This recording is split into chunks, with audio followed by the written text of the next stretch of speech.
Hi friends, welcome back to Vardhini's kitchen. ఈరోజు మనం biscuits తోటి కేక్ని ఎలా చేసుకోవాలో చూద్దామండి.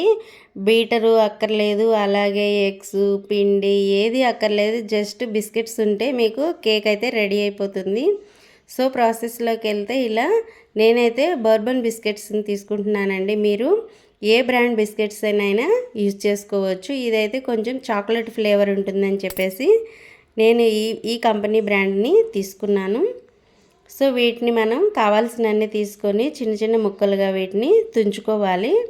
ఇలా తుంచుకున్న తర్వాత వీటిని జస్ట్ మిక్సీ పట్టుకుంటే సరిపోతుందండి. బాగా మెత్తగా మిక్సీ పట్టుకోవాలి. పౌడర్ అనేది మనకి మెత్తగా పిండిలాగా ఉండాలి.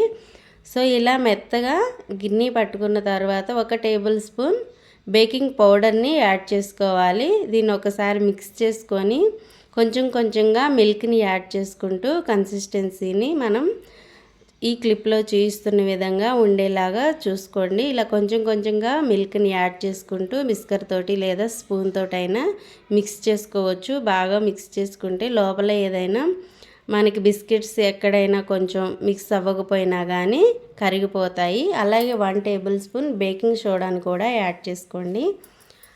నెక్స్ట్ మరికొంత మిల్క్ని అయితే యాడ్ చేసుకుంటూ ఇలా కన్సిస్టెన్సీ ఉండేలాగా చూసుకోండి. నెక్స్ట్ ఒక బౌల్ని తీసుకొని నెయ్యి లేదా నూనెని అప్లై చేసుకొని ఇలా గ్రీస్ చేసుకొని పిండిని యాడ్ చేసుకొని డస్టింగ్ చేసుకోవాలండి. ఇలా బౌలు లేదా కేక్ మౌల్డ్ ఉంటే కేక్ మౌల్డ్లోనైనా యాడ్ చేసుకోవచ్చు. ఇలా డస్టింగ్ చేసుకున్న తర్వాత మనం మిక్స్ చేసి పెట్టుకున్న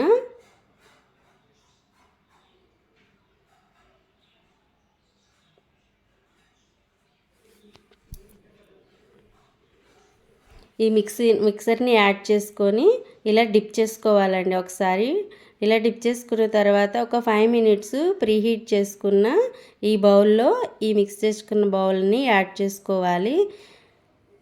మూత పెట్టుకొని ఒక 30 to 40 మినిట్స్ వరకు దీన్ని బేక్ చేసుకోవాలండి. 30 మినిట్స్ నుండే మీరు చెక్ చేసుకుంటూ ఉండండి. ఇలా నైఫ్ లేదంటే ఫోక్తోనైనా మీరు చెక్ చేసుకుంటే ఇలా నైఫ్ లేదా ఫోకు క్లియర్గా రావాలి. అప్పుడు మనకి కేక్ అనేది బేక్ అయినట్టు.